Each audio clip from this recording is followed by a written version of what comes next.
Bueno, está Daniela Melisa Mercado, Hugo Alejandro Miranda, José Mijail Espinosa, Lady Wendy Valdés, Lice Dayana, Rosemary Denise,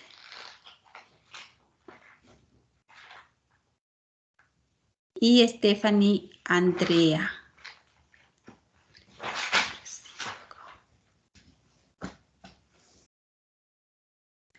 Somos 8. Muy bien. Entonces, hoy quedamos en avanzar lo que son las anemias. Vamos a hablar algo de trombocitopenia también.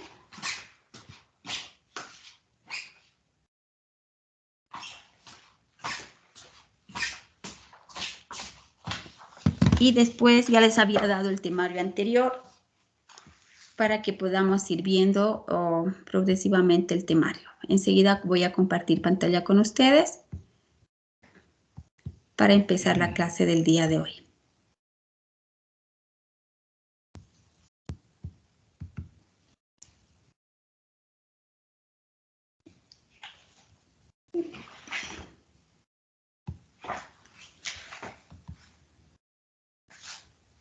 ¿Alguien me podría decir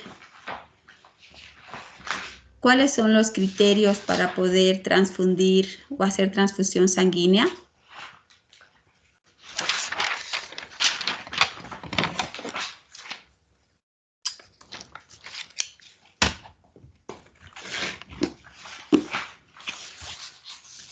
¿Están ahí, chicos?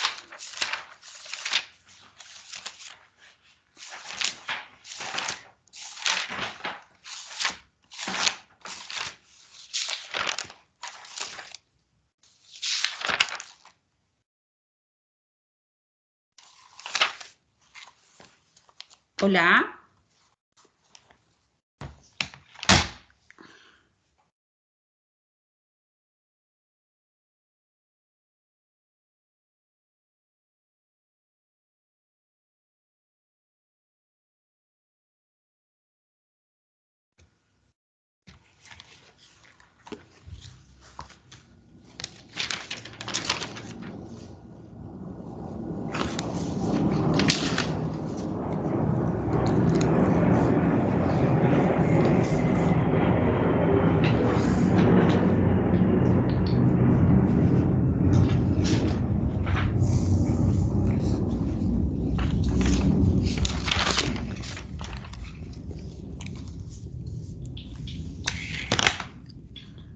Hola.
¿Ya podemos ver el espichón?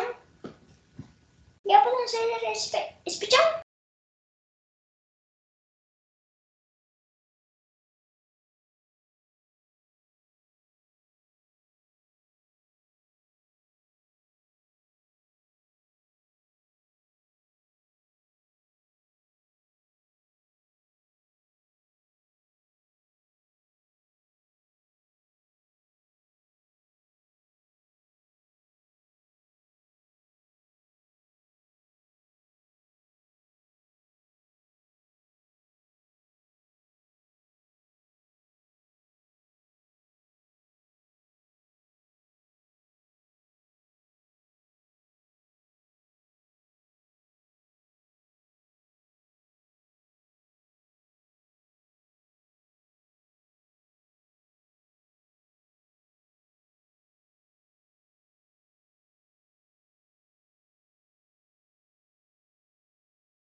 ¿Podría ser una pérdida aguda de sangre mayor al 15% del volumen?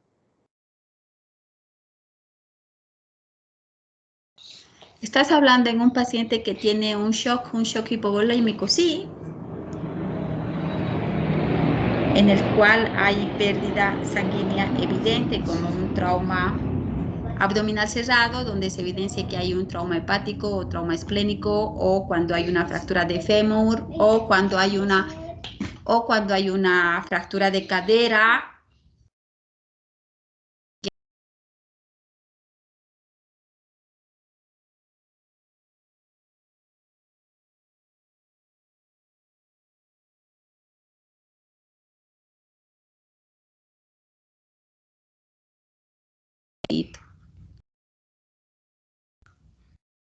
No sé si me escucharon, chicos. Su compañero dijo de que uno de los criterios es que haya una hemorragia aguda, de que haya una pérdida de volemia del 15%. Entonces, estuviésemos hablando de un paciente que está en un shock hipovolémico, ¿no es cierto? Evidentemente, cuando hay un shock hipovolémico y hay evidencia de que el paciente está perdiendo sangre, ya sea por un trauma abdominal cerrado, donde se corrobore de que hay un trauma hepático o un trauma esplénico, entonces hay una pérdida de sangre, o datos de que haya una fractura de fémur o una fractura de cadera, sobre todo en los pacientes adultos, ¿sí? ¿Cómo se definirá anemia?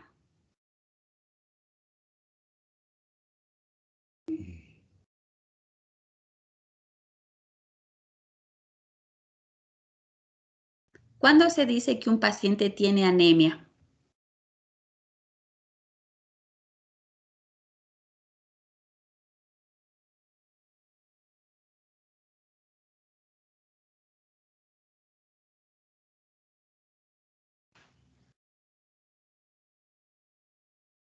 Cuando disminuye la hemoglobina, doctora. Cuando la hemoglobina está baja. Dependiendo de la edad, hay percentilos en los que uno puede determinar que estamos hablando de determinada edad, dependiendo de la edad, para hablar de una anemia, ¿no? Por ejemplo, un recién nacido nace con una hemoglobina de 20, hematocrito de 60. Ustedes saben que el hematocrito es 3 veces el valor de la hemoglobina.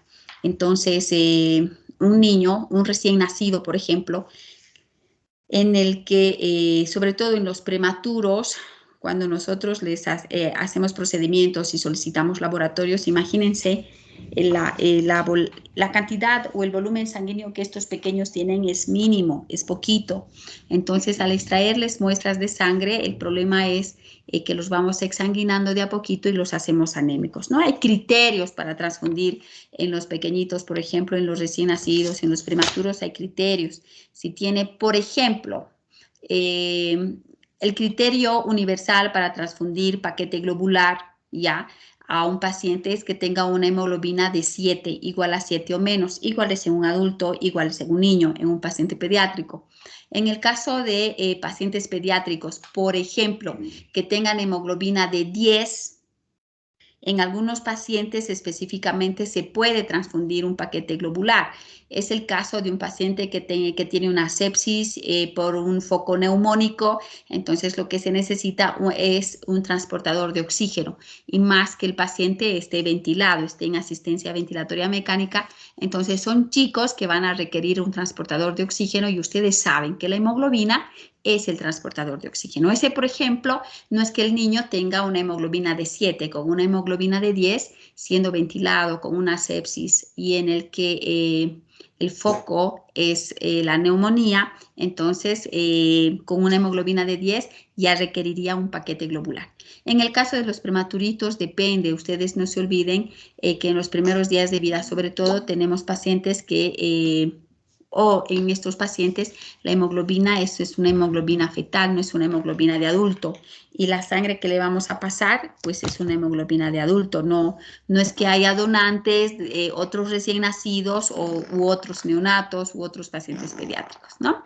En ese sentido, lo que se hace es ver si el paciente está en asistencia ventilatoria mecánica, si definitivamente va a requerir o no el paquete globular, porque ya con una hemoglobina de 11 estamos ya pensando en transfundir un paquete globular. Más sin embargo, ya les digo que hay criterios específicos para poder transfundir. Entonces, la anemia es la disminución de los valores de hemoglobina, ¿ya? Las anemias pueden ser leves, pueden ser moderadas, pueden ser severas. Las anemias leves son aquellas cuyo valor van a oscilar aproximadamente entre 10 hasta 12. Menos de 12 ya se denomina que es una anemia leve. La moderada va a ser aquella hemoglobina en la que se va a encontrar entre 8 hasta 10 y obviamente ya menos de 8 ya estamos hablando de una anemia grave, y si el paciente tiene una hemoglobina de 7 igual a 7 o menos de 7 necesita ya un paquete globular. ¿Sí? Vamos a hablar ahora de la anemia hemolítica y las anemias hemolíticas. Primero, cuando nosotros pensamos en las anemias, y si sabemos que la anemia es la disminución de la hemoglobina, tendríamos que pensar por qué disminuye la hemoglobina en este paciente. ¿Cuál es la causa? ¿No es cierto? Entonces, hay que ver cuáles son las causas de las anemias. En los menores de 1 año, la principal causa de anemia es la anemia ferropénica, es la falta de hierro, porque los pequeños de 1 año no tienen todavía toda la dentadura y pues no van a consumir carne roja. Carne de res no van a consumir, por lo tanto, no hay el sustrato del hierro, y esto va a hacer de que los chicos tengan valores bajos de hemoglobina. Pero hoy vamos a hablar, en el temario no está mencionado la anemia ferropénica, por lo tanto hoy vamos a hablar de las anemias hemolíticas. Las anemias hemolíticas son aquellas en las que se va a producir una hemólisis o destrucción del glóbulo rojo. Entonces el glóbulo rojo tiene un tiempo de vida determinado. Este tiempo de vida determinada aproximadamente es de 120 días. Entonces puede que este tiempo de vida del glóbulo rojo disminuya, ya, porque puede haber algún problema a nivel del vaso, por ejemplo, que tenga un vaso muy grande, un hiperesplenismo. Eso hace de que el paciente destruya más rápidamente sus glóbulos rojos y por lo tanto tenga anemia. Otra causa es, que puede tener el paciente es que haya una alteración a nivel de la forma del glóbulo rojo. Ya ustedes saben que los glóbulos rojos tienen una forma bicóncavo, de lente bicóncavo, no es circular. Entonces, cuando hay una alteración a nivel de la membrana del glóbulo rojo, como la esferocitosis, por ejemplo, entonces los pacientes tienen anemia también, ¿ya? Y obviamente también conocemos la anemia hemolítica de los pacientitos que nos hacen ictericia neonatal, las ictericias neonatales, que pueden ser ictericias fisiológicas en la que el paciente se torna ictérico, hacen ictericia, pero obviamente también la hemoglobina va a descender. ¿Por qué? Porque hay una hemólisis, y esta hemólisis en realidad es fisiológica porque los recién nacidos nacen con mucha cantidad de glóbulos rojos, y entonces estos se destruyen rápidamente los primeros días de vida, y esta es la razón de por qué hacen anemias hemolíticas e ictericias. Entonces, las anemias hemolíticas es un conjunto de trastornos en los que se va a producir una destrucción acelerada de los glóbulos rojos, o sea, se destruyen, hemolizan. Por eso es anemia hemolítica, en la que va a existir una disminución de su supervivencia menor a 120 días. Puede haber un mecanismo compensatorio y por lo tanto puede haber un aumento en su producción debido a que se van destruyendo.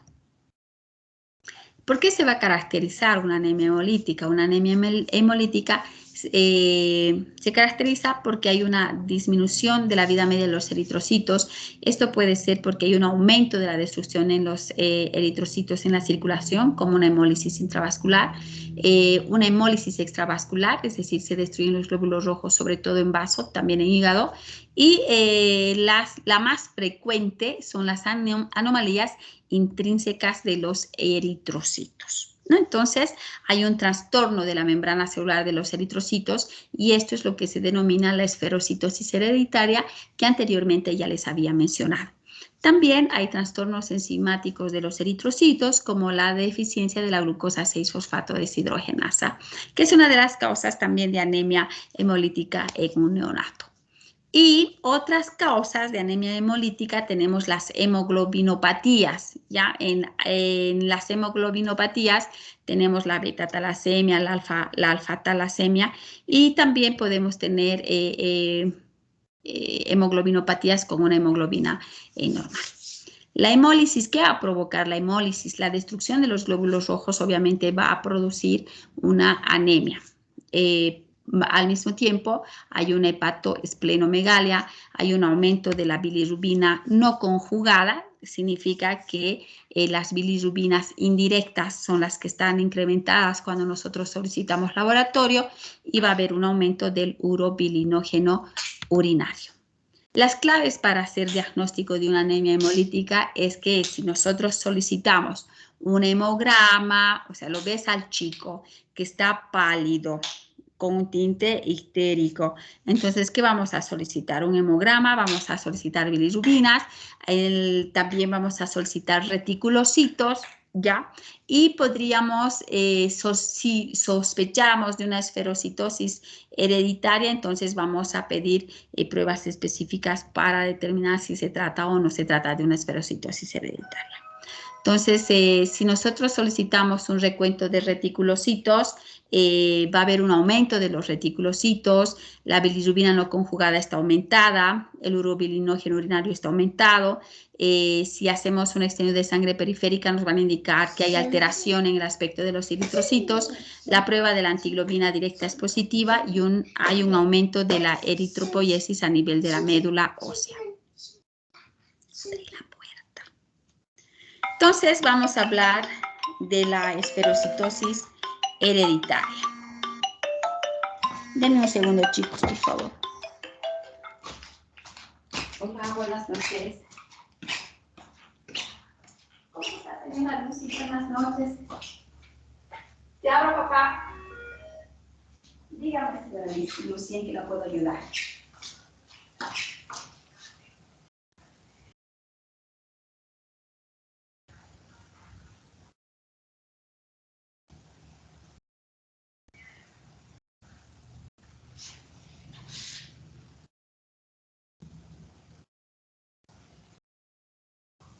Ya.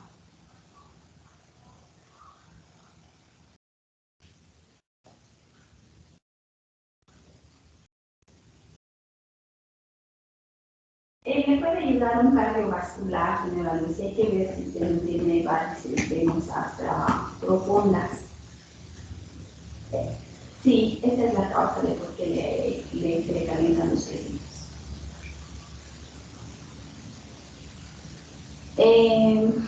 Cardiovascular, bueno, es el médico del señor Carlito.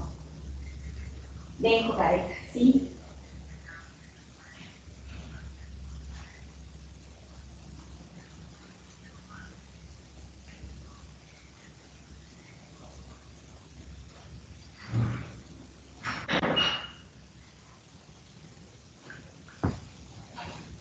Las piecitas. Eventualmente sí, porque probablemente no hay alguna circulación y por eso me molesta.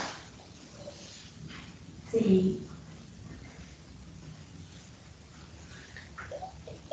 Él le va a ayudar. Listo. Listo, señora Lucy. De que tenga buena noche.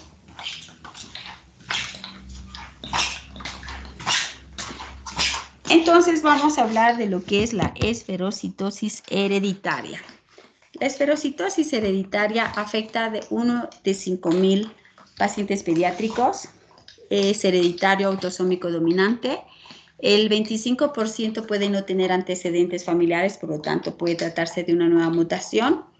Hay una mutación de una o más proteínas del esqueleto de la membrana del eritrocito, del glóbulo rojo, sobre todo a nivel de la espectrina, anquirina o banda 13. Entonces, el eritrocito va a perder parte de su membrana cada vez que pase por el vaso y se va a formar, en vez de ser un lente bicóncavo, va a ser una esfera, va a ser circular y se va a destruir en la microvasculatura del vaso. Entonces, se va destruyendo constantemente los glóbulos rojos porque estos cambian de forma, porque tienen una alteración a nivel del esqueleto de la membrana del eritrocito. ¿Cómo sospechamos de una anemia hemolítica? Obviamente es un paciente que que está totalmente pálido, ya, entre pálido e histérico. Entonces, se debe sospechar si hay antecedentes familiares de esferocitosis hereditaria, si el paciente tiene ictericia, obviamente clínicamente está pálido, hay anemia, lo revisas al paciente y tiene una esplenomegalia leve o moderada y puede haber una crisis aplásica, que esta es infrecuente, pero se va a asociar con una infección por parvovirus B19. Y son pacientes que también pueden desarrollar una colelitiasis. Eso en cuanto a la clínica de la esferocitosis. El diagnóstico solicitamos, o cómo lo hacemos, solicitando una extensión de sangre periférica. Hay una prueba que se llama fragilidad osmótica, que es positiva. Las pruebas de retención de colorante, que también va a ser positiva. Y obviamente podemos tener también anemias hemolíticas autoinmunes, en la que vamos a solicitar pruebas de anticuerpos directos. Y en el caso de las anemias hemolíticas autoinmunes, pues hay ausencia de antecedentes familiares. O sea, ¿qué quiero decirles? Que debemos hacer diagnóstico diferencial de la esferocitosis con la anemia hemolítica autoinmune. En el caso de la anemia hemolítica autoinmune, la prueba de anticuerpos es la prueba de anticuerpos directa y hay ausencia de antecedentes familiares. ¿Cuál es el tratamiento de la anemia hemolítica? En este caso, por esferocitosis. El tratamiento es el ácido fólico y obviamente si tenemos que el vaso es muy grande, hay que hacerle una esplenectomía solo si hay retraso de crecimiento, ¿ya? Y que si no, hay que diferir la esplenectomía hasta que el paciente tiene o tenga 7 años. La otra causa de la anemia hemolítica es la deficiencia de la glucosa 6-fosfato deshidrogenasa. Bueno, ustedes saben que esta enzima es la limitante de la vía de la pentosa fosfato y es esencial para prevenir las lesiones oxidativas de los eritrocitos. Entonces, ¿qué es lo que va a pasar? Que hay una reducción o se reduce la glutatión que va a evitar la oxidación grupo sulfidrilo de la hemoglobina. La oxidación de los grupos sulfidrilo va a producir una metahemoglobina que precipita en el interior del glóbulo rojo y se van a formar los cuerpos de Heinz. Y va a haber una hemólisis intra y extravascular por una lesión de la membrana del glóbulo rojo. Entonces, si no hay glucosa 6-fosfato, pues se va a producir los cuerpos de Heinz y estos lesionan la membrana del glóbulo rojo y produce hemólisis. Entonces, los eritrocitos que carecen de la glucosa 6-fosfato deshidrogenasa son sensibles a hemólisis inducidas por oxidación. El gen de la glucosa 6-fosfato deshidrogenasa está en el cromosoma X de los varones y las mujeres homocigotas son las afectadas.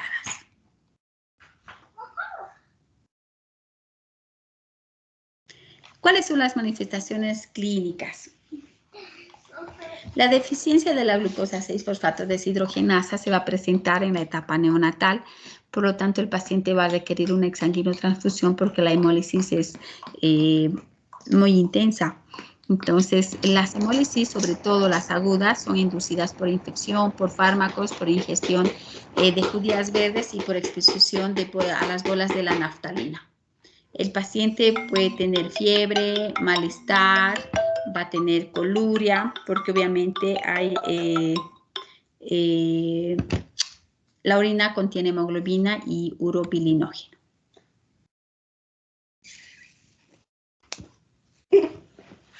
El diagnóstico, para hacer el diagnóstico debemos medir la actividad de la glucosa 6-fosfato deshidrogenasa de los eritrocitos. La crisis hemolítica está aumentada. Si está aumentada debemos realizar la prueba cuando esté en un estado basal. El paciente no está enfermo. ¿Cuál es el tratamiento? El tratamiento no requiere transfusiones ni en la etapa aguda. Hay que indicar a los papás los signos de alarma. La ictericia el paciente está histérico, está pálido y tiene también coluria. Hay que evitar medicamentos en estos pacientes como la primaquina, la cloroquina, las quinolonas, las sulfamidas y también la aspirina. Entonces ahora vamos a hablar de las otras causas de la anemia hemolítica como las hemoglobinopatías. Ya hablamos de las alfa y las beta talasemias, puede haber una producción también de hemoglobina normal y también vamos a hablar de la enfermedad drepanocítica.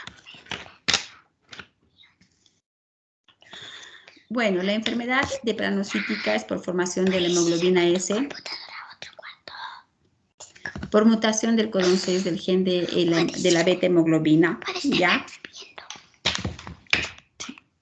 Produce un cambio de aminoácido codificado, glutamina por valina. Hay tres formas, la anemia drepanocítica, la enfermedad SC y la beta-talasemia drepanocítica.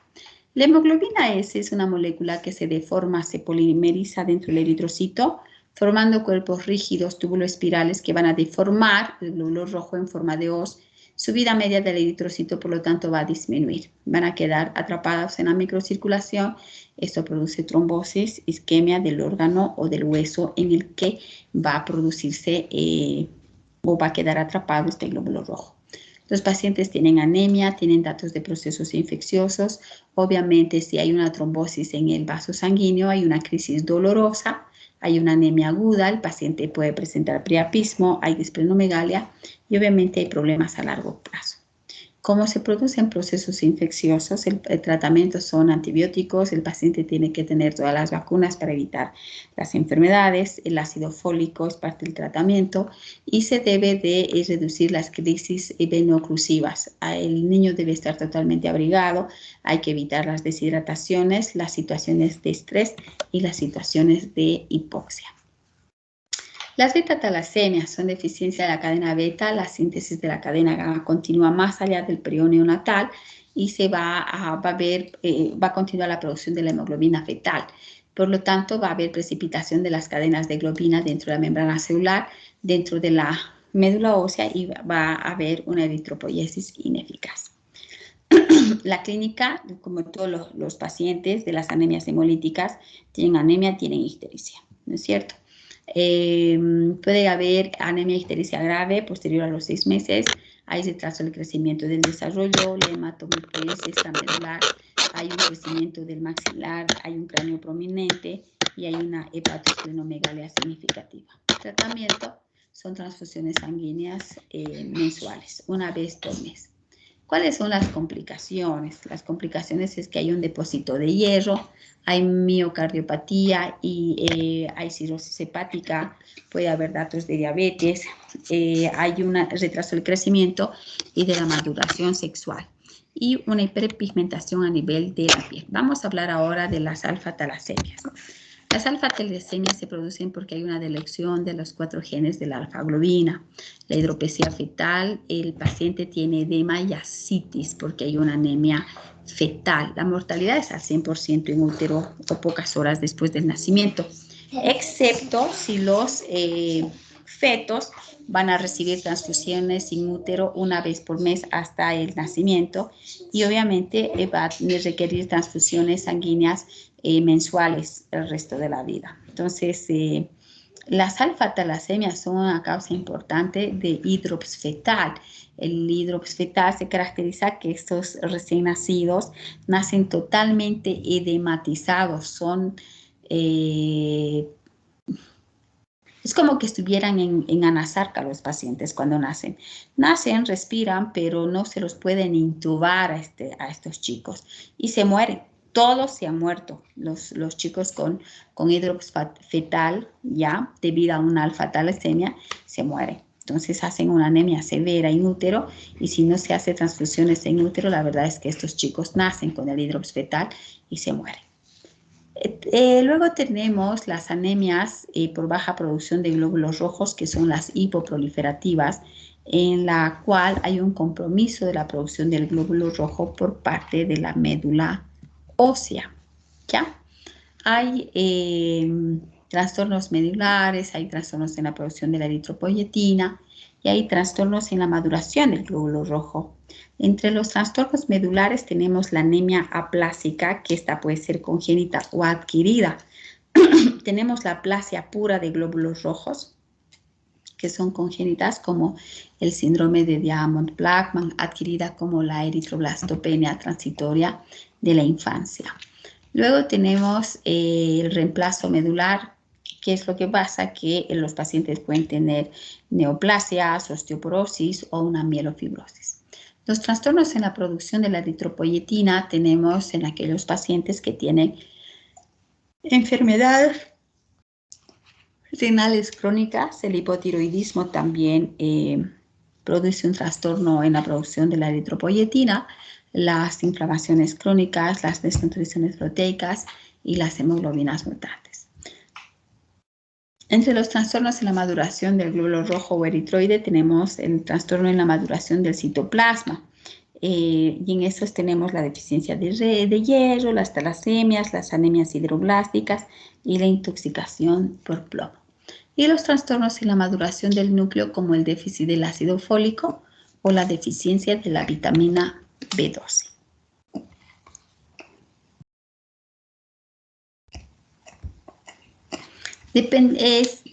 Se puede clasificar de acuerdo al sitio y al mecanismo íntimo de cada trastorno, ¿no?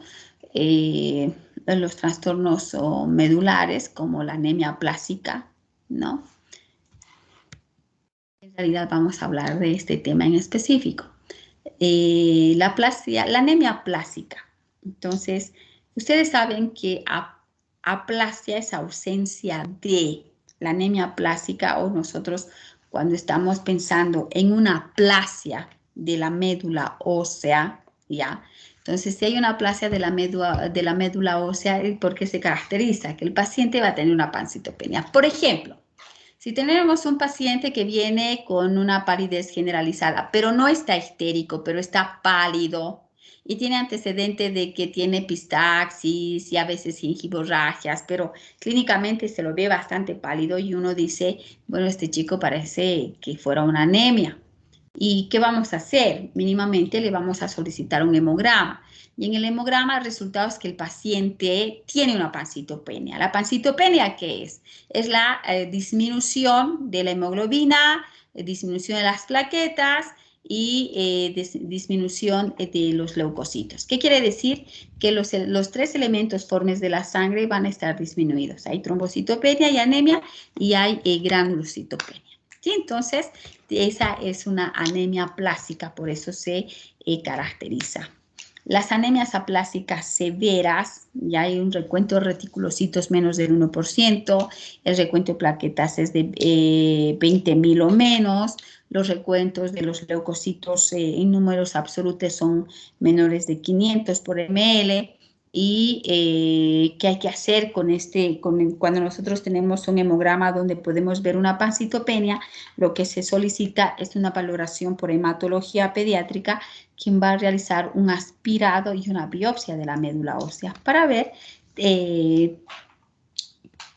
cuán severa es esta anemia aplásica y cuál es el pronóstico de los pacientes. De repente es una anemia hipoplásica y puede ser reversible también. Entonces, pero para esto se necesita un aspirado y una biopsia de la médula ósea. ¿Cuáles son las causas para que un chico tenga una anemia aplásica? Las causas son inmunológicas, son autoinmunes y pueden ser múltiples factores también. Por ejemplo, entre los múltiples factores tenemos drogas, tenemos virus y otros factores. Entre las drogas están el cloranfenicol, los antiinflamatorios no esteroideos, están los citostáticos, los anticonvulsivantes, la cimetidina, ranitidina, las sulfonamidas. Entre los virus tenemos el virus de la hepatitis, el parvovirus, el Epstein-Barr, el VIH, el flavivirus, la rubiola y el sarampión. Y otros factores, como por ejemplo el timoma, el embarazo podría también presentar una embarazada, una trombocitopenia, una anemia y una leucopenia. Las hipoinmunoglobulinemias, las preleucemias, la radiación, el benceno. Entonces, estas van a producir una anemia plástica.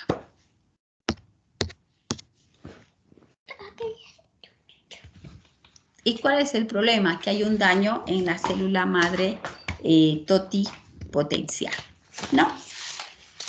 Como estos pacientes tienen anemia, tienen trombocitopenia, obviamente van a venir, el paciente viene con hemorragia. Pues hay trombocitopenia, hay patequias, hay equimosis, hay epistaxis, hay neutropenias. Y el paciente no tiene ni no hay hepatomegalia ni esplenomegalia. El tratamiento son medidas de soporte. Estos chicos hacen neutropenias febriles, necesitan recibir antibiótico. Si estamos hablando de una enfermedad, de una anemia plástica autoinmune, necesita corticoide y pues necesita o requiere un trasplante de médula ósea, ¿ya? Pueden necesitar globulinas antilinfocíticas o globulinas antitimocíticas. Y obviamente factores de crecimiento hematopoyético, que sería lo que requeriría el paciente. La mortalidad es alta, ¿ya? 6 meses, con todas las medidas de soporte, el diagnóstico. Más sin embargo, se puede dar los otros tratamientos con las inmunoterapias, con las globulinas, las antilinfocíticas o las antitimocíticas, puede el 65% sobrevivir a 5 años. Tenemos ahora la aplasia pura de los glóbulos rojos, ya, que es el síndrome de Diamond-Blackfan, ya, que se presenta en los primeros 6 meses de vida. Está asociado a malformaciones congénitas en un 35%.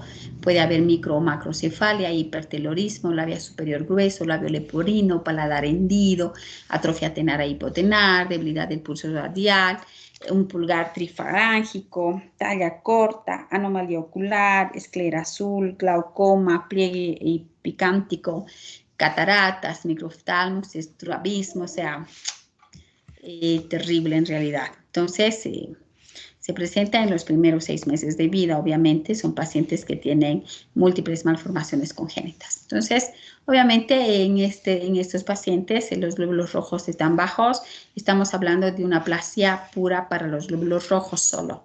Por lo tanto, las plaquetas son normales, los leucocitos son normales, ¿no? El hierro sérico va a estar aumentado, la eritropoyetina va a estar aumentada y el ácido fólico va a estar aumentado. El tratamiento es reemplazo de los glóbulos rojos.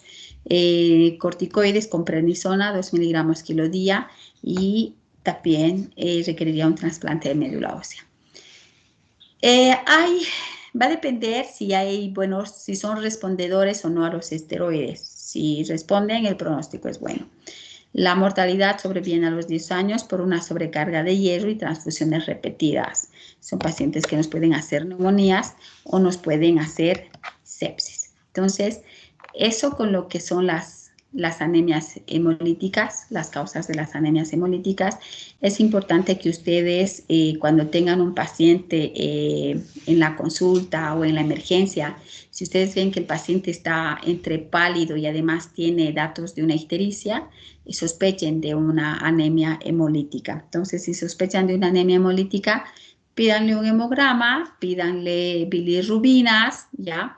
Ya con eso ustedes van a ver si la bilirrubina indirecta está aumentada, es una anemia hemolítica. La causa más frecuente para una anemia hemolítica en los pacientes pediátricos es la esferocitosis. También tenemos las deficiencias de la glucosa 6-fosfatodiesterasa, que lo vemos más en los pequeñitos, en los chicos, en los neonatos. Y si logran pasar desapercibidos en neonatología, porque estos chicos requieren exsanguinos, transfusiones y tal, pueden llegar a grandes y si se han dado cuenta, hasta la naftalina puede desencadenar una crisis de una anemia hemolítica aguda, ¿no? Y luego tenemos las otras causas de anemias que pues nos van a llamar fetal y la mortalidad en un hidrops fetal es al 100%. Y en relación a la aplasia medular, ustedes tienen que saber diagnosticar una aplasia de médula ósea. Si ustedes tienen un paciente que está totalmente pálido, que tiene el antecedente de que tenga epistaxis, que ustedes vean que tengan equimosis, ustedes solicitan ustedes solicitan un hemograma y al solicitar un hemograma, pues ustedes ven que es una pancitopenia, están frente a una aplasia de médula ósea. No se van a equivocar, llaman al hematólogo, el hematólogo va a hacer lo que son las biopsias y se va a determinar si esta aplasia es severa o no es severa, ¿no? Entonces, son cosas importantes que uno va viendo. A veces cuando ustedes vayan a campo pueden tener un paciente totalmente sindromático con múltiples malformaciones congénitas y si le piden un hemograma y ven que tiene una anemia severa y uno piensa, ¿y por qué tiene anemia severa si es un recién nacido, no es cierto? De repente tenga una aplasia específica a glóbulos rojos, una aplasia. Entonces son pequeñas cosas que ustedes o pequeños detalles que si ustedes saben observarlos, pues como médicos generales que van a hacer, tienen que saber diagnosticar y tienen que saber orientar al paciente. Entonces ustedes se dan cuenta, la aplasia médula ósea, la sobrevida es muy corta, a menos que el paciente reciba inmunoglobulinas, ¿no? Podría la sobrevida aumentar, pero ya con un hemograma ya uno se puede orientar y si le pide además de bilirrubina, si el paciente está pálido como que histérico, ya uno puede saber de qué se trata, ¿no? Pensar y decir, ay no, esta es una anemia hemolítica, o si tienen una pancitopenia pueden decir esta es una aplasia de médula ósea. Entonces pueden orientar más fácil al paciente. Entonces vayan a tomar un cafecito y vamos a continuar con el temario. Tienen 10 minutos. ¿Ya? Doctora, disculpe. Buenas noches. Hola.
Bien, vamos a empezar leyendo esta pequeña reseña. Es un pequeño cuadro clínico en realidad, ¿ya? Es un lactante menor masculino de 9 meses de edad con antecedentes de presentar hace 2 semanas un cuadro gripal. Acude a emergencias en compañía de su madre con un cuadro clínico de aproximadamente 24 horas de evolución, caracterizado por presentar pequeñas lesiones en el cuerpo y la cara, donde solicitaron laboratorios el 13 de agosto del año en curso, acudiendo a control con resultados de laboratorio. Tenía un hemograma con una serie blanca normal, serie roja compatible con una anemia leve y una trombocitopenia con un valor de 16.000. Un recuento manual de las plaquetas que informaron con 18.000 por milímetro cúbico. Se solicitó nuevamente un hemograma con glóbulos blancos de 8.200, linfocitos en un 64%, el volumen corpuscular medio de 60, con una hemoglobina de 9.3. ¿Sí? Entonces tenía datos de qué, aunque está ahí en la notita. ¿Qué tendrá este paciente?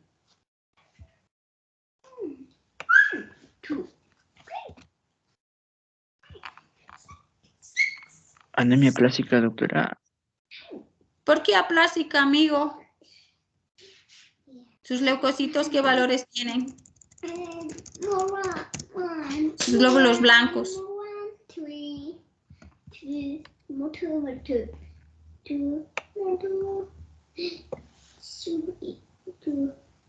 Te lo voy a poner más grande.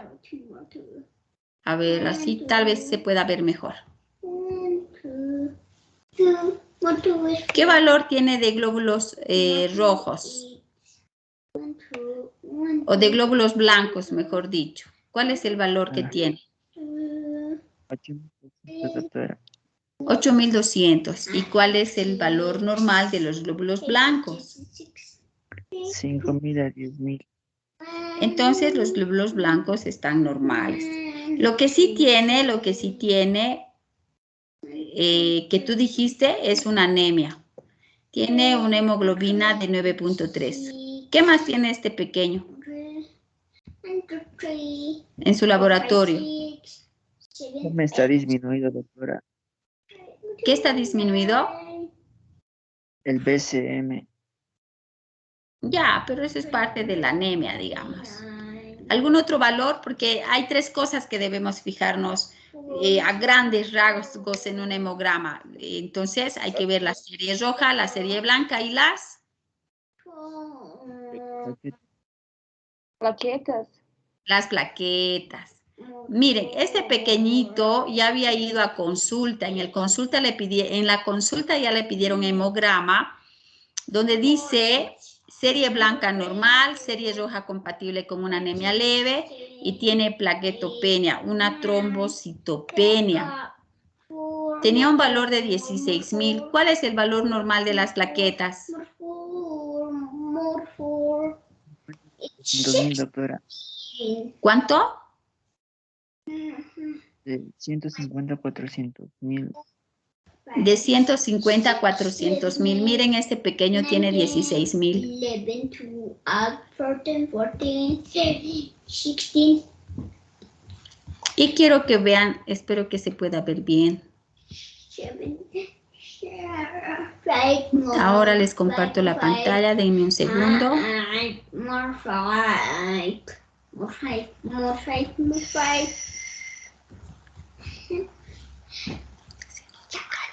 película.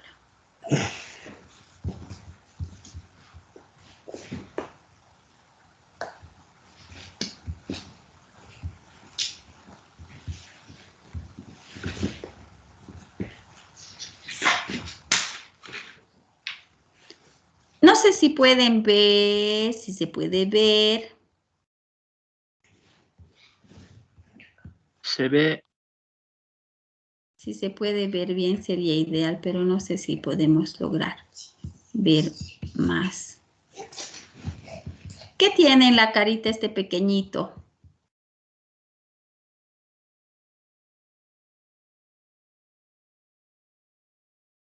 ¿Qué se ve en la frente?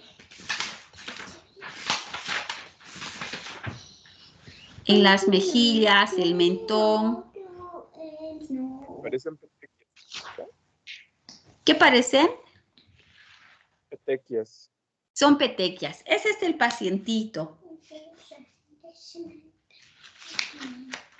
que tiene 16.000 plaquetas. Tiene 9 meses de edad este pequeño. Y llegó a la emergencia así. Todo richarachero y contento, pero estaba pálido y tenía las petequias. Y tenía petequias no solo en la región facial, tenía en el tronco, el abdomen, las extremidades. Y ya había venido, o sea, llegó a la emergencia con ese laboratorio, con 16.000 plaquetas, una hemoglobina de 9.3 y los leucos normales. Entonces, pero tú ves petequias y lo primero que piensas es en una trombocitopenia, ¿sí? Entonces tú ves y dices, guay, esta es una púrpura.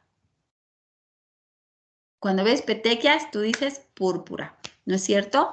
Entonces, y más, si este chico ya tiene un laboratorio con el que ya vino con un resultado de laboratorio y plaquetas bajas, es una púrpura trombocitopénica. ¿Sí? ¿O no? Sí, doctora. Bien, entonces vamos a hablar, no sé si la anterior clase ya habíamos hablado de las púrpuras trombocitopénicas, pero las más frecuentes en pediatría son, entre comillas, las púrpuras trombocitopénicas idiopáticas, ¿ya? Entonces, este chico tiene una púrpura trombocitopénica.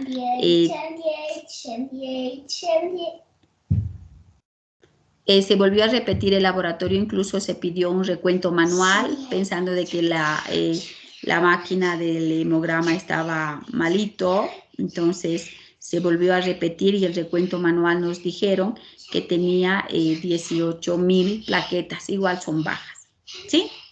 Entonces vamos a hablar un poquito de las púrpuras el día de hoy. Entonces ustedes se tienen que fijar siempre el laboratorio y lo tienen que interpretar de la mejor manera que puedan. Ahora denme chance que voy a volver a compartir la pantalla con ustedes.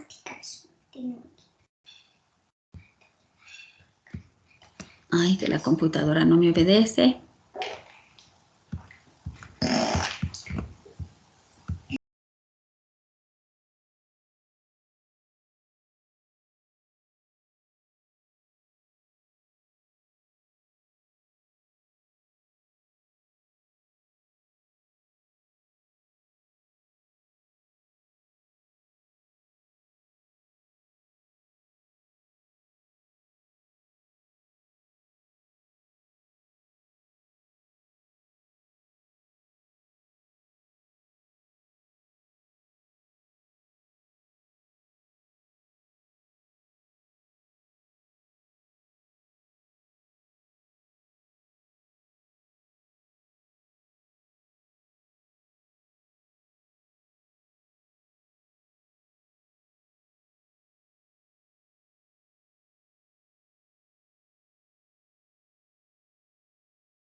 Perdón, chicos, se apagó el micrófono.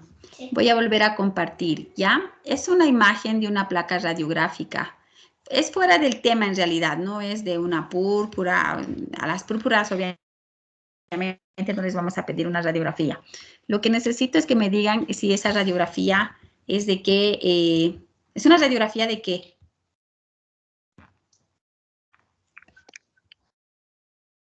Abdomen.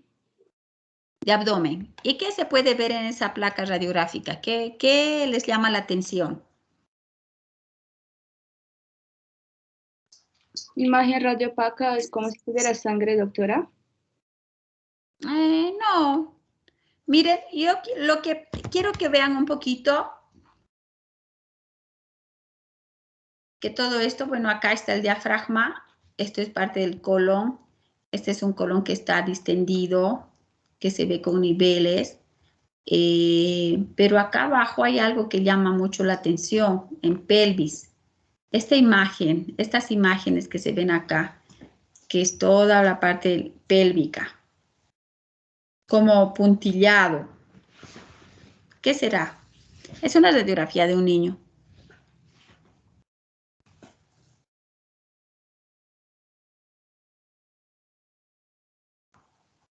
¿Ese es, doctora? Sí, es materia fecal, definitivamente. Es un niño que está constipado.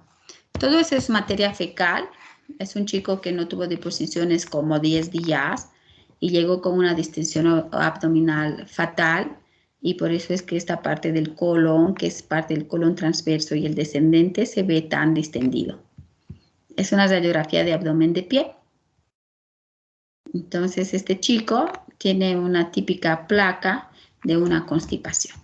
Muy bien. Ahora vamos a compartir el tema de...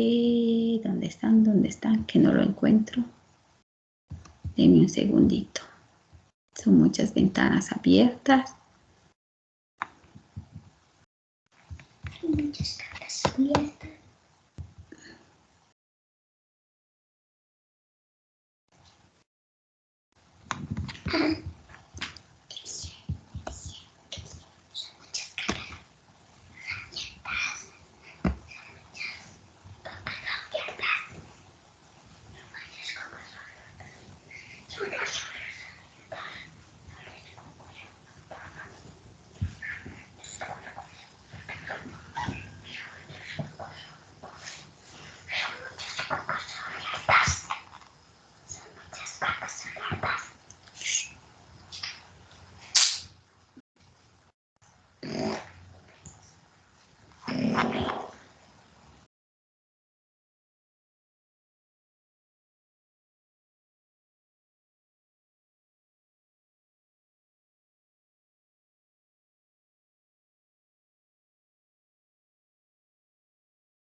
Bien.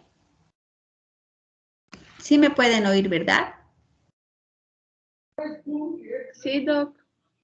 Este pequeñito tiene 5 años de edad, es Fabián, ya, quien presentó hematomas de un exantema cutáneo en 24 horas, antecedente de una infección viaria superior hace una semana.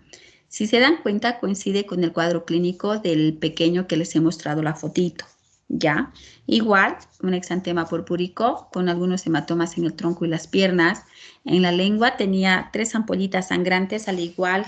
Bueno, en la lengua no había hemorragia retiniana, ni adenopatías, ni esplenomegalia. El examen general de orina estaba normal. Y el hemograma, si se dan cuenta, la hemoglobina, ¿cómo está? ¿Normal o baja? Un poquito baja. Está baja. Entonces, los leucocitos, ¿normal o bajo? Normal, doctora. Normal. Y las plaquetas tienen un valor de 17,000 plaquetas, ¿no?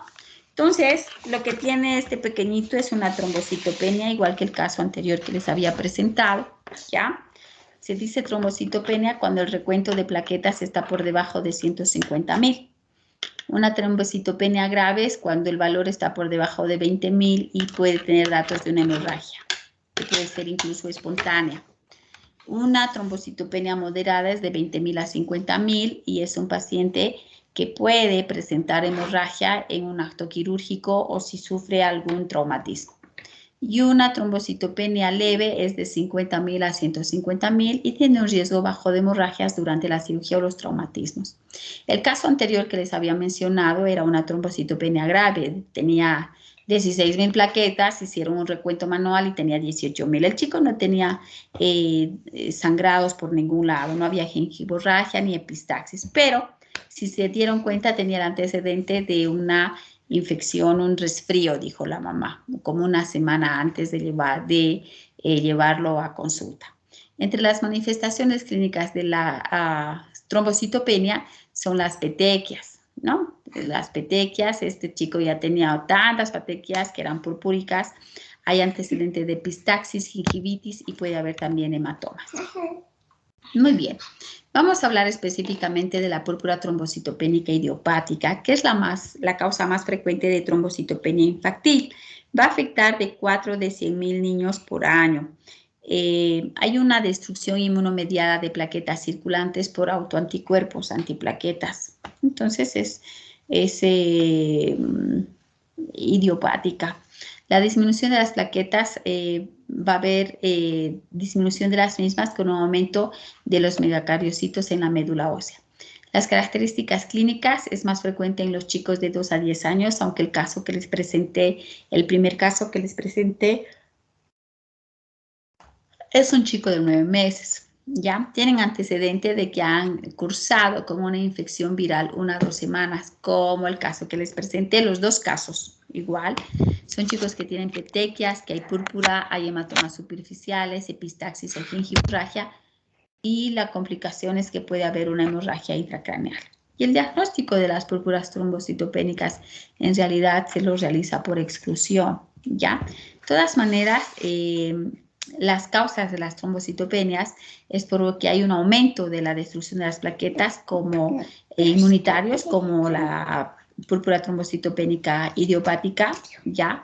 El lupus eritematoso sistémico también puede ir con una trombocitopenia y hay trombocitopenias neonatales aloinmunitarios. Y hay otras causas de trombocitopenias que no son inmunitarias. Así tenemos el síndrome urémico hemolítico, que ya lo habíamos hablado, la púrpura trombótica trombocitopénica, la coagulación intravascular diseminada va con trombocitopenias, las cardiopatías congénitas, los hemangiomas gigantes y obviamente los hiperesplenismos también van con trombocitopenia.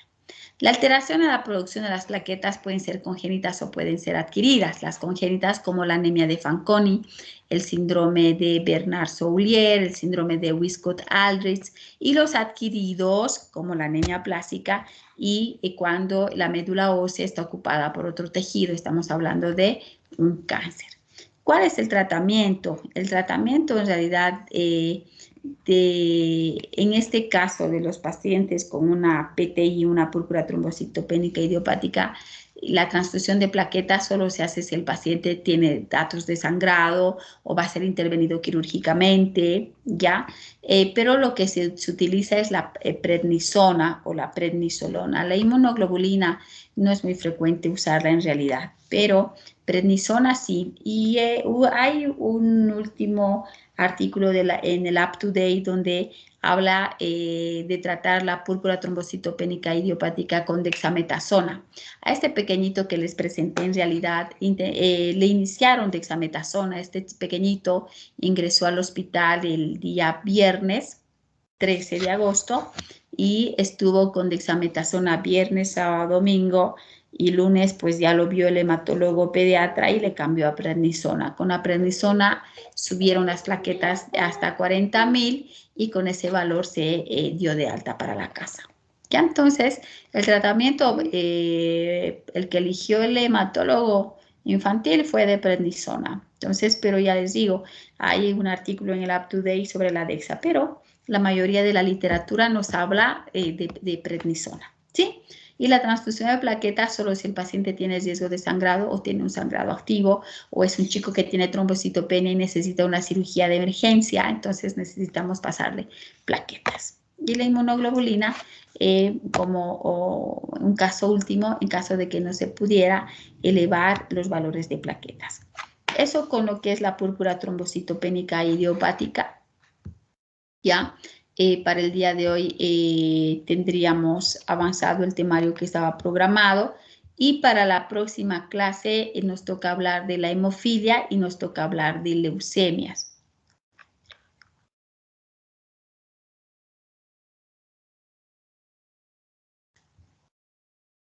Quiero ver cuántos son en total, creo que son 12 solo.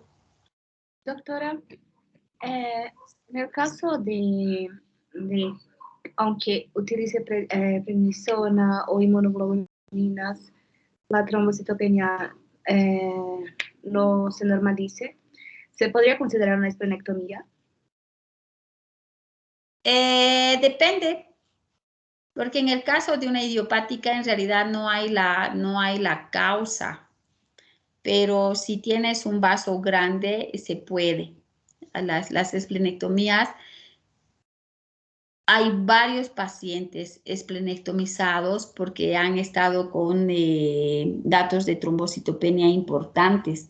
Entonces tiene sus indicaciones, ¿no? No es que, ay, este chico tiene una púrpura trombocitopénica idiopática, lo vamos a sacar el vaso. No. Depende si esa es la causa. Si la causa de la trombocitopenia es el vaso, se le saca el vaso.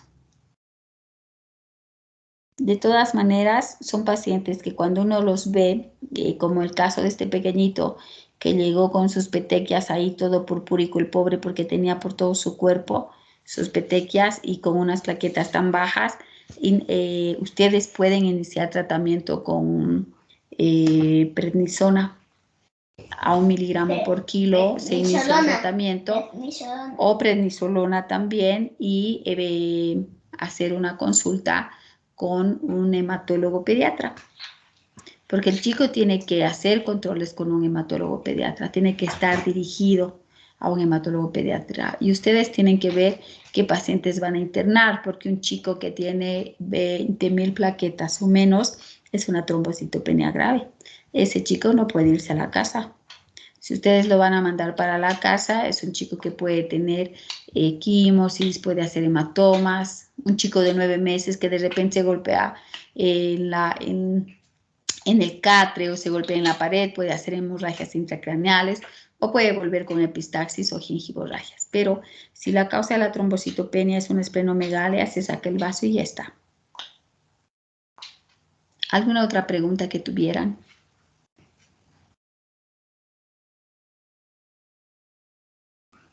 Doctora, ¿cuánto tiempo tendríamos que dar el corticoide, el glucocorticoide o prednisona?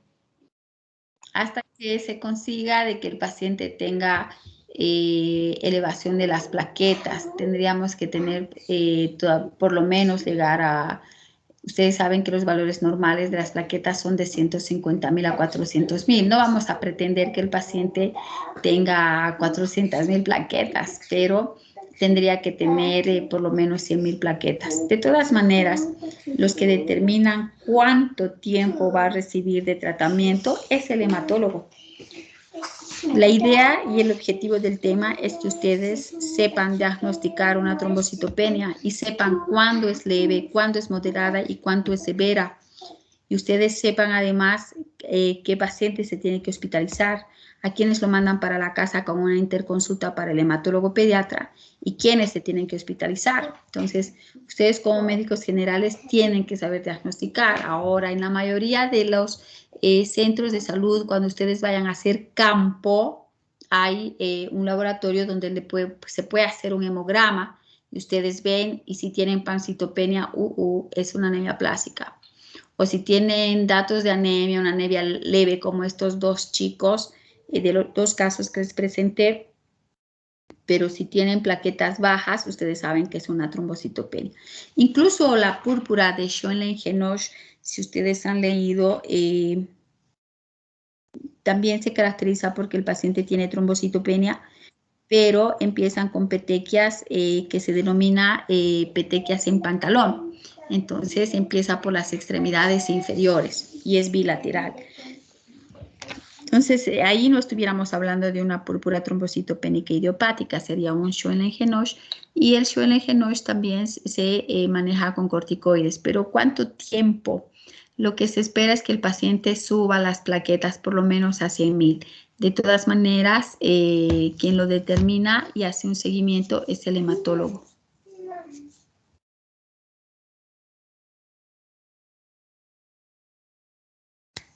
¿Alguna otra pregunta, chicos?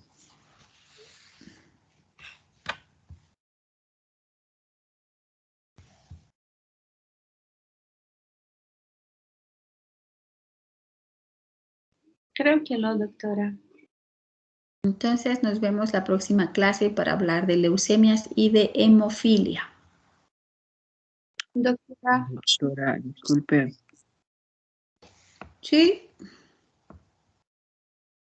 Los escucho, chicos.